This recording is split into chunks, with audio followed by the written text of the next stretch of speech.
Hi, my name is Devin Dunbar. I live in Cheltenham Township, which is a part of Montgomery County, PA. And the coronavirus quarantine started in March of 2020 here and has been going on for about a month now. And I decided as part of my internship credit to do a documentary about how the coronavirus has affected my community. So I've interviewed several people and talked about how their jobs have changed. I've filmed a lot of the stores and businesses within my community and talked about the impact that this quarantine has had on business and really society as a whole. So hopefully this documentary will be very informative and educational and will provide you with some insight into this whole COVID-19 pandemic.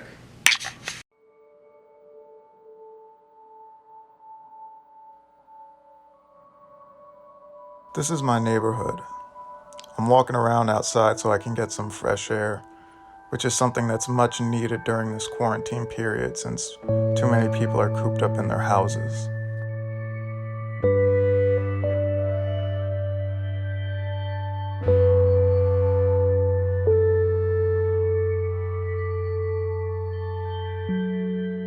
A lot of the places I've driven past are closed now due to the spread of COVID-19.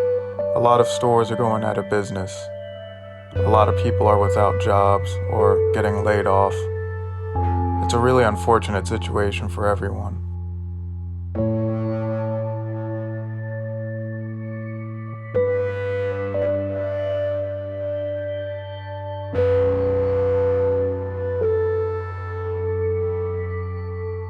No more going to restaurants. No more going to bars. No more going to the movies. All non-essential businesses have now been closed indefinitely.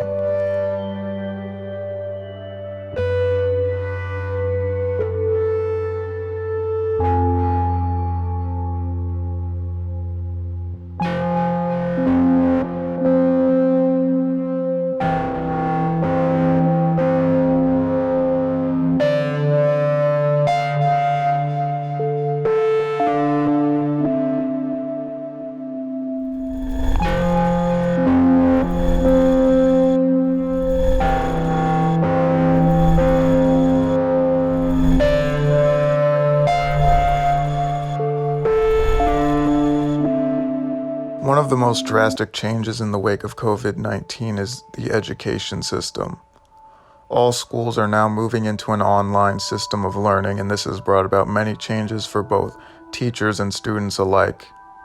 I visited several schools in Cheltenham Township on a Tuesday afternoon when they would normally be running classes. Now, they're completely deserted. The education system brings us into our first interview. So I'm Erica Armstrong Dunbar, and I'm a professor of history at Rutgers University in New Brunswick. Well, it required faculty to basically change all of their in-class courses. I teach 2 classes a semester, one graduate course and one undergraduate course. And we had basically 5 days to flip that course to remote learning. And that meant refashioning our syllabus. It meant using remote learning platforms like WebEx, which is more secure actually than Zoom, which we found is that people are able to hack Zoom, and it's happened in classroom settings in kind of disturbing ways. So I use WebEx. And to have online discussions with students about their reading, about films that I'll sort of tag links to. We have online discussions via chat, as well as WebEx. So it really has required rethinking the remainder of the semester.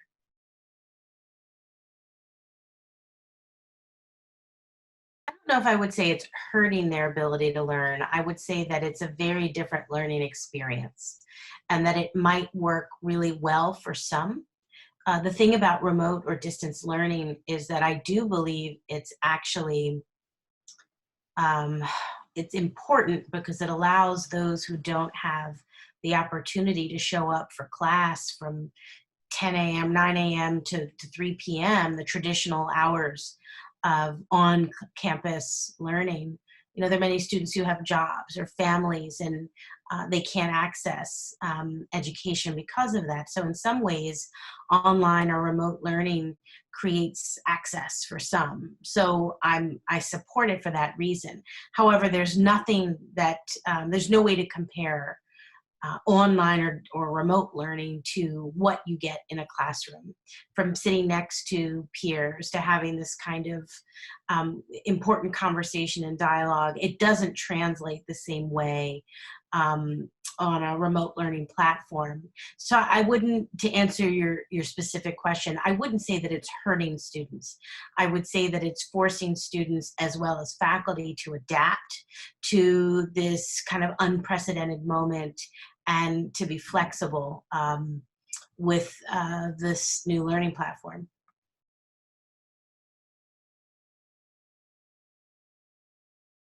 This goes back to your previous question, which is about, you know, does it hurt students?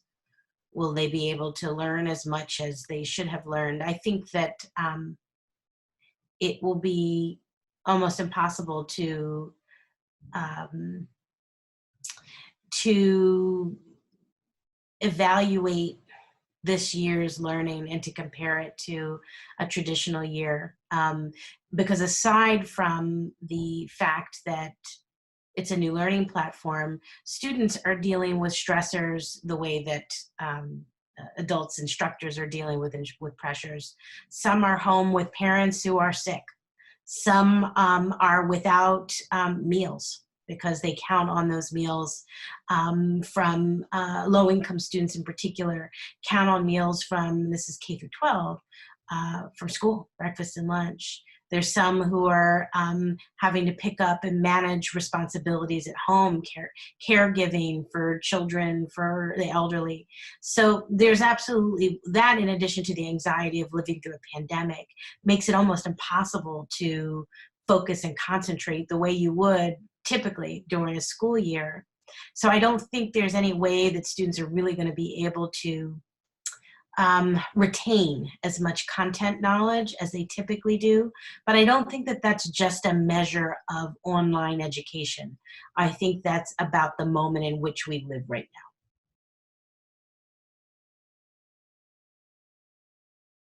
now. Yes, I don't think it will happen K through 12. I think at the university level, um, that there will be more instructors, faculty who are willing to teach online because now they know how to. Now they're familiar with platforms. And to be honest, I'm not against that, because while I think that we of course have to have the traditional bricks and mortar classroom experience for students, I do believe that distance learning is kind of the great equalizer, that it gives people an opportunity to have access to education when in other kind of more traditional ways they would simply wouldn't have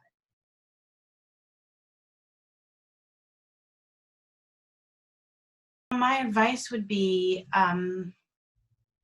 to, one, be patient with yourself and to be patient with students. Students are usually much more flexible and adaptable.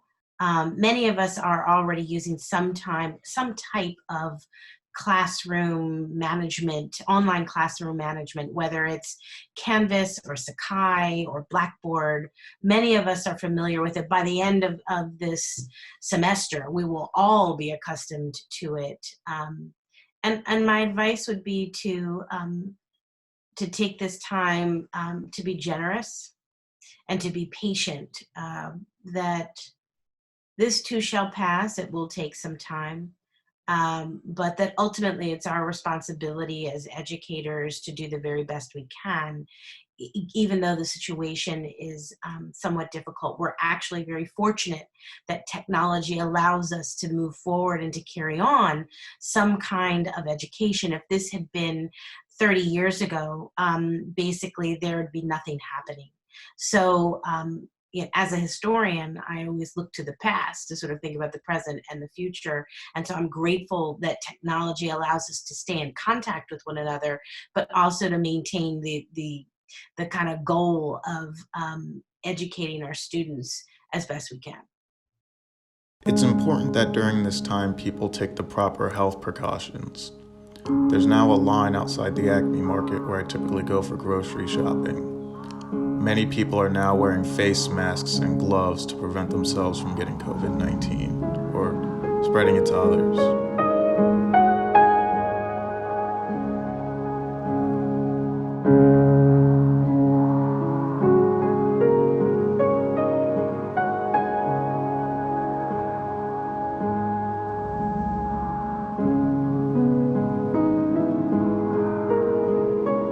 We are now in a time of social distancing, which means keeping a safe distance between ourselves and other people to prevent the spread of COVID-19.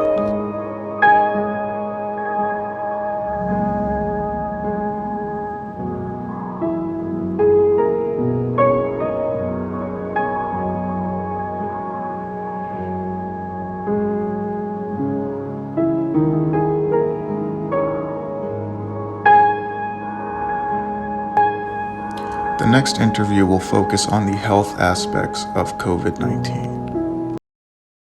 My name is Dr. Jeffrey Dunbar. I'm an internal medicine physician at Spectrum Health Services in Philadelphia.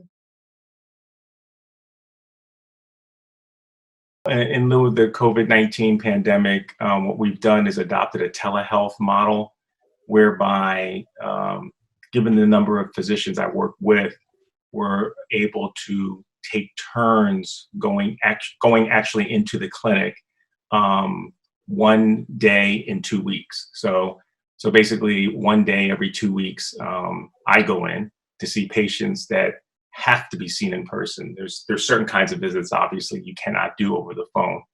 So, but otherwise, the other days in between, I'm on the phone calling patients from my laptop office in my basement.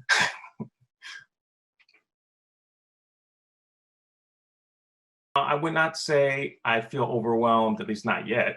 Um, I, I find myself limited in some ways as to what I can and cannot do, or what I can and cannot provide in the way of services, because I'm restricted to a telehealth model visit. In our case, we're restricted to phone visits. We haven't done face-to-face like Zoom or anything of that kind. We're restricted to the phone, but pretty much other than that, our electronic medical records system allows us to interact with our colleagues and our support staff by way of messaging, texting, um, emailing. So in ways it can help compensate for what we can't do face to face in person.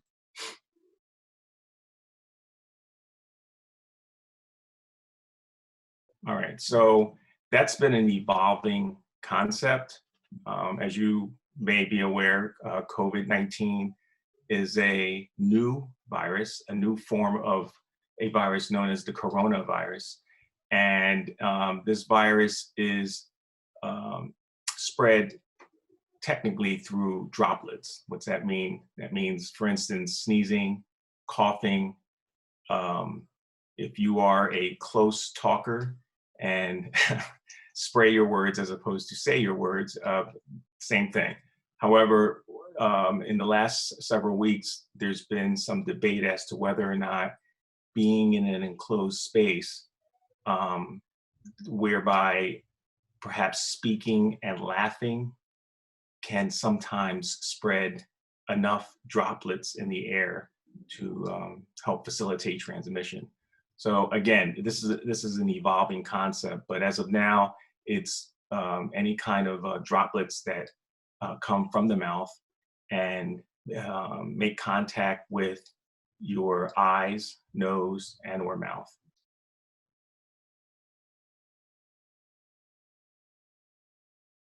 Well, the symptoms That's a very tricky question, because this virus resembles uh, many other kinds of what we look at as colds, right? The common cold, the coughing, the fever, headache, in this case, the shortness of breath.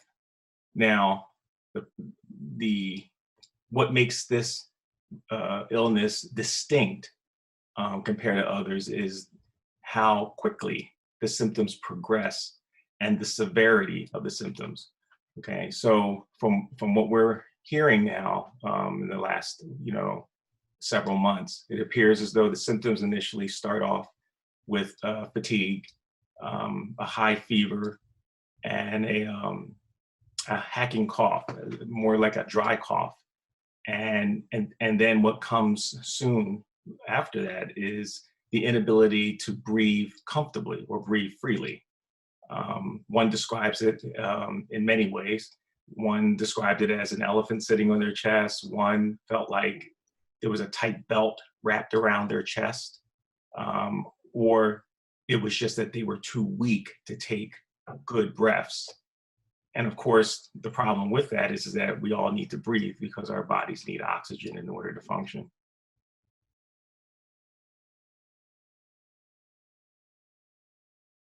Well, what I'm going to describe to you is what anyone should do to protect themselves. And by describing that, that is what a doctor is doing. And that is, they should be wearing gloves. They should be wearing masks that are specifically designed to prevent penetration of any of those droplets that I described to you that could contain the virus in it that may come from your mouth. And that mask should cover their nose and their mouth, and if they have a face shield, their eyes, so pretty much their entire face. You should also be careful about being around anyone when you don't have a mask in coughing or sneezing around them. So describing what you need to protect yourself just now is what anyone should use, let alone a doctor. The problem, though, has been access to the proper medical equipment known as personal protective equipment, PPEs. And what I mean by access is that literally there hasn't been enough manufactured to supply all the medical personnel that tend to patients. So there's a shortage. And with a shortage, we find ourselves in a compromising position of using the same mask over and over again over extended periods of time. The correct, most sanitary way of using a mask is to use it with one patient and then discarding it before you move on to another patient. But due to the shortage, you're made to use a mask sometimes throughout an 8-hour day, or in some cases, in some locations, one mask a week. And in that time period, you could be seeing dozens of patients during that time using the same mask.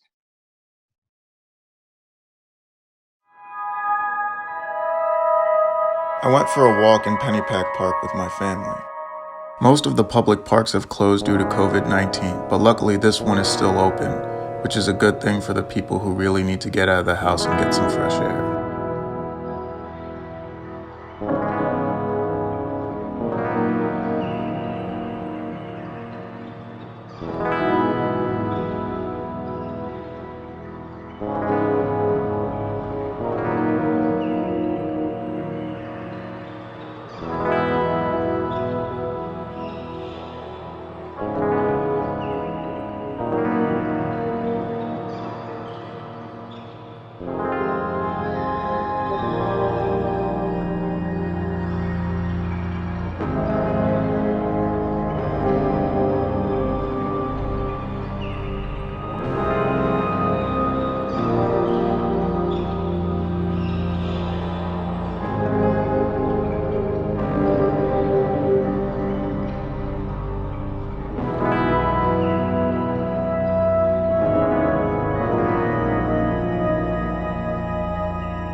A lot of the people here are riding their bikes and walking their dogs.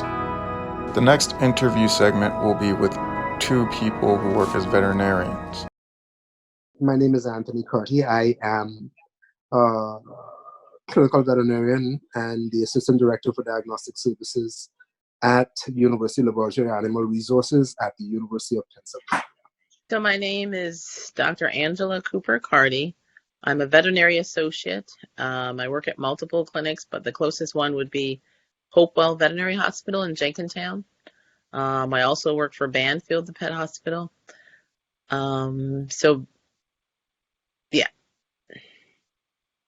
Okay. And my position, I'm an associate veterinarian. So I don't own the practices, but I do relief work or part-time work at the veterinary hospitals.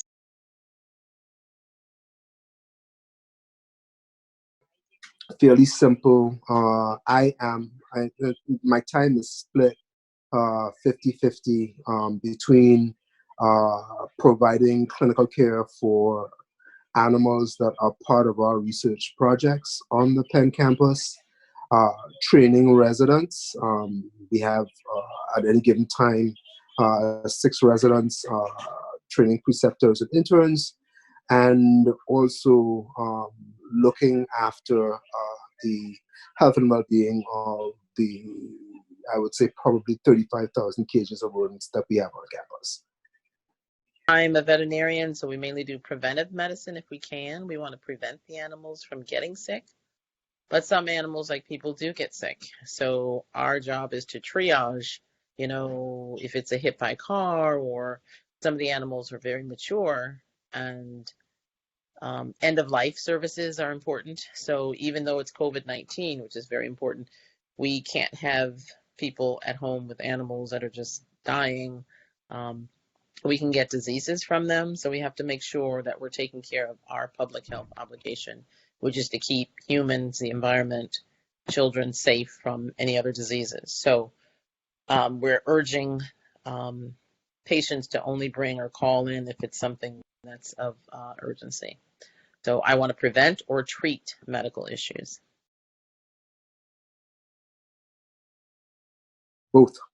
I'm considered essential personnel, but what we've done is that at this point, the university is essentially closed.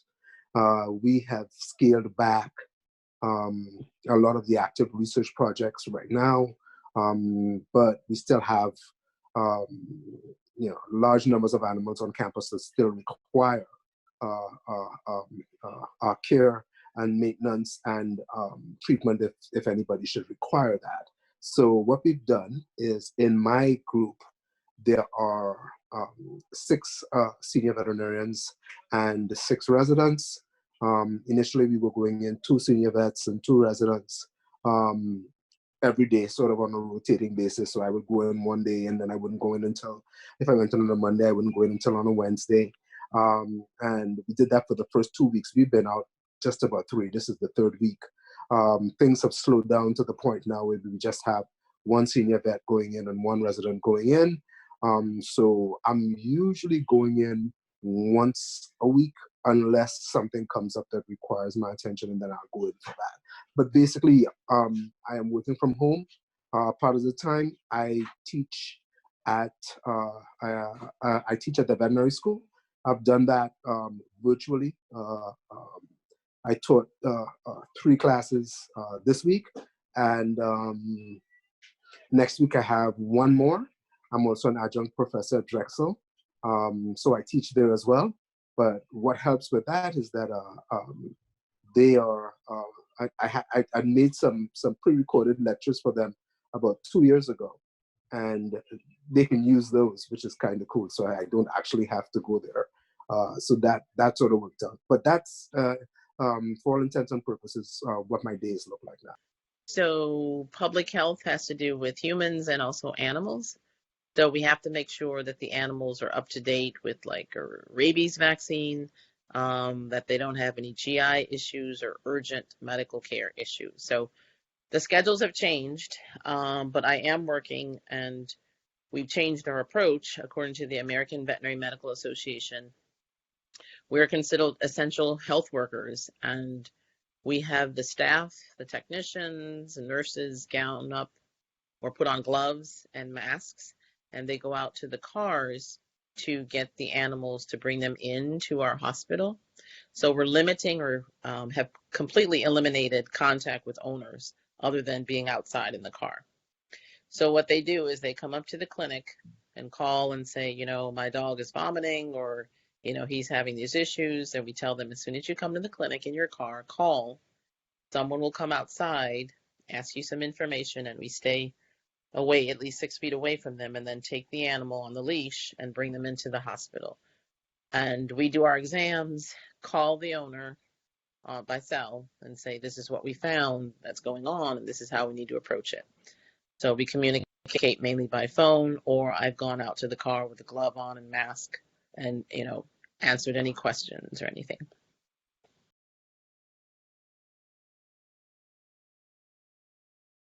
Zoom and the blue jeans.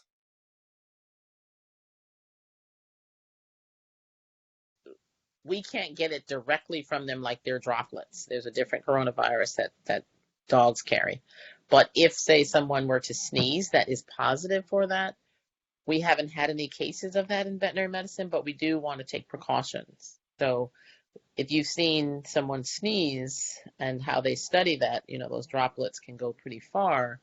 So if they were to potentially be on the coat of an animal recently, you know, you still have to make sure you're protecting yourself.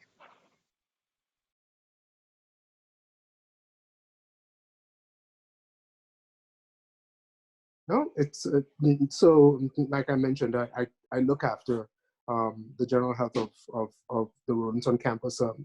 I have worked on coronavirus as a family for the last 17 years. So not COVID-19. COVID-19 is novel, it's new, but coronaviruses have been around for hundreds of years, and lots of animals have their own coronaviruses. As a matter of fact, that's where COVID-19 probably came from. They're thinking that it probably jumped from a bat to a person in those, they call them wet markets in Wuhan, China.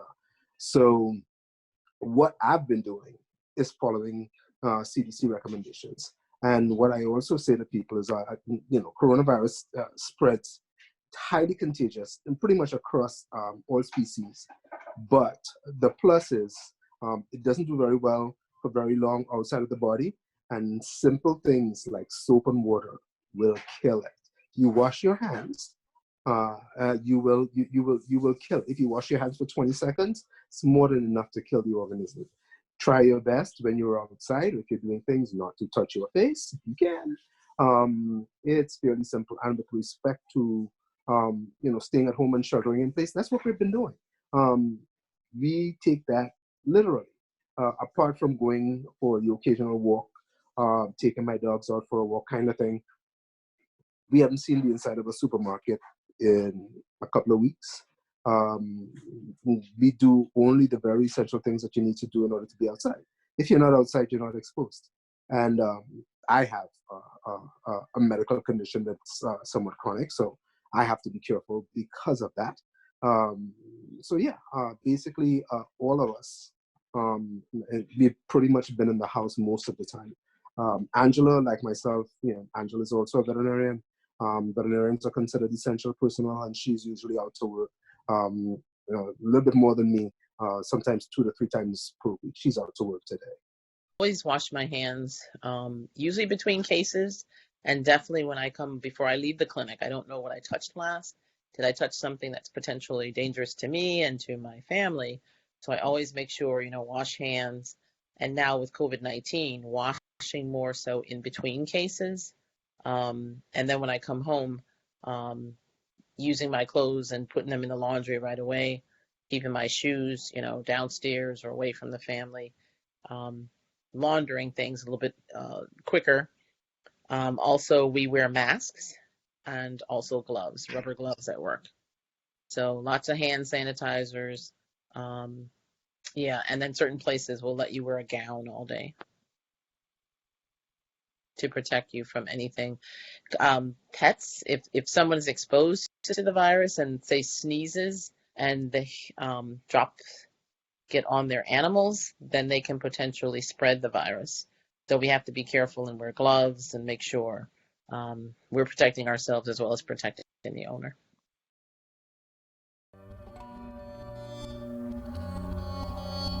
Nobody's going to be going on vacation anytime soon. A lot of people's travel plans have been canceled as a result of this quarantine.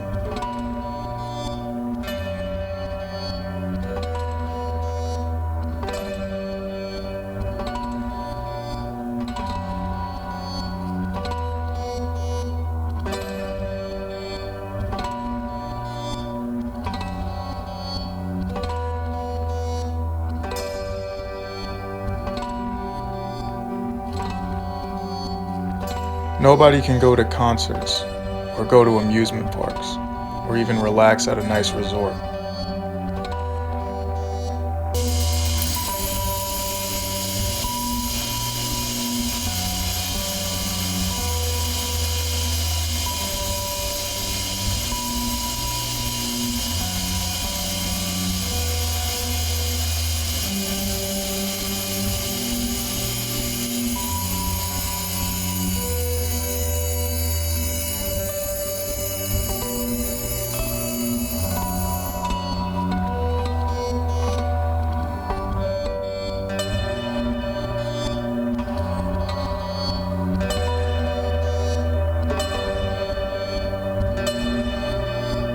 The travel industry is being hit hard as a result of COVID-19. This includes airlines and hotels. The last interview will focus on how COVID-19 has impacted the hotel business. My name is Mark Derricotti, and I'm working full-time with the Marriott Residence Inn in Horsham, Pennsylvania.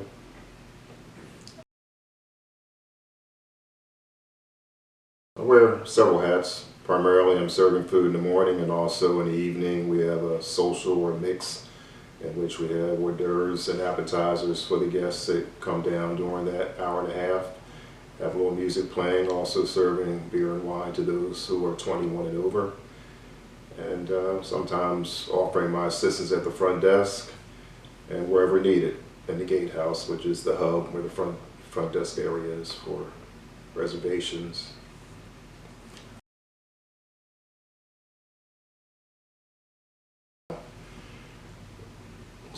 It was pretty abrupt. I remember I had actually worked on Saturday, March 14th, and that's unusual, but then Monday I knew I had off. And so I got a call that Monday telling me not to come in on my scheduled date on Tuesday, and not to come in until further notice, and then later getting a verbal and also written letter saying that I was being furloughed. So that at least meant that I was not going to be working, but I was going to be able to get my pay, obviously, and also benefits, health benefits. So, but just the fact that it happened so quickly. I mean, a week before we were talking about some safeguards as a group, as employees, just to use every day. And also the possibility of wearing face masks to protect ourselves as well as the guests who are coming in from all over the world. And then again, I got the call, so it was just it's an uneasy feeling because you're listening every day to what's going on in the news and trying to figure out, you know, through the adjustments that the government is laying, you know, out, you know, to viewers and to the American public. So a big adjustment.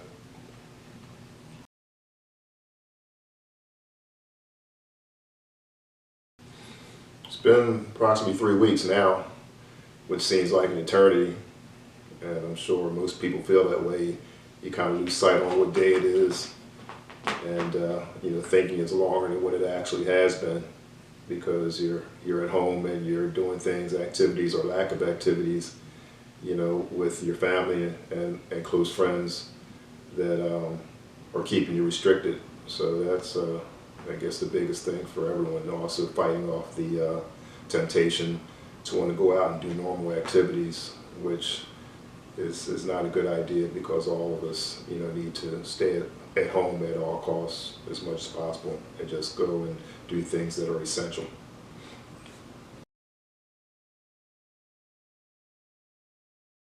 The few that are in the area, within a mile radius of my property, they actually have a skeleton crew, and there's not many guests staying at their hotels. I think we probably still have the most guests staying at the Residence Inn, I would assume, because our rooms have accommodations, which they don't, with a full kitchen. And also it's kind of in a hidden pocket in the industrial park, so you're away from the congestion of seeing passerbys and traffic and other public interruptions.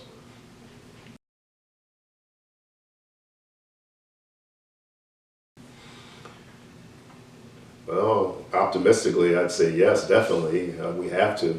It's just it's not a dress rehearsal or anything, so everyone's going to have to figure out a plan and a strategy, again, from the government on down, but Marriott has to do the same. And we will move forward, but it's going to take a while to get back to normalcy. And I'm sure most of the big businesses like Marriott will survive. It's probably the smaller properties, the smaller businesses that will struggle and may not make it. But I don't want to forecast, I really don't know, but Marriott, I'm sure, will be okay.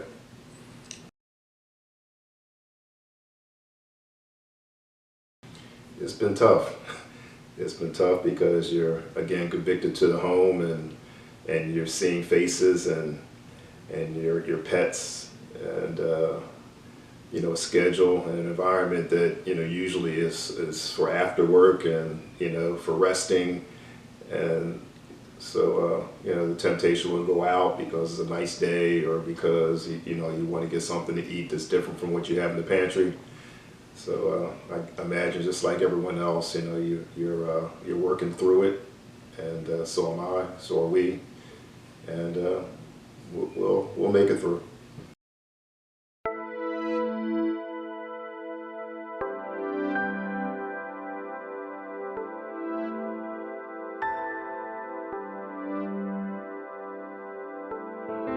After watching this documentary, you can see just how big of an impact COVID-19 has on people's lives. Many stores and businesses have closed, and there are many people without jobs.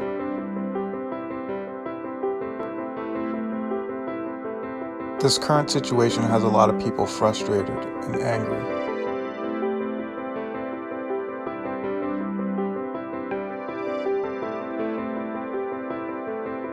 Things do seem pretty bad right now, but this quarantine will come to an end, and it's important that in the meantime we stay resilient.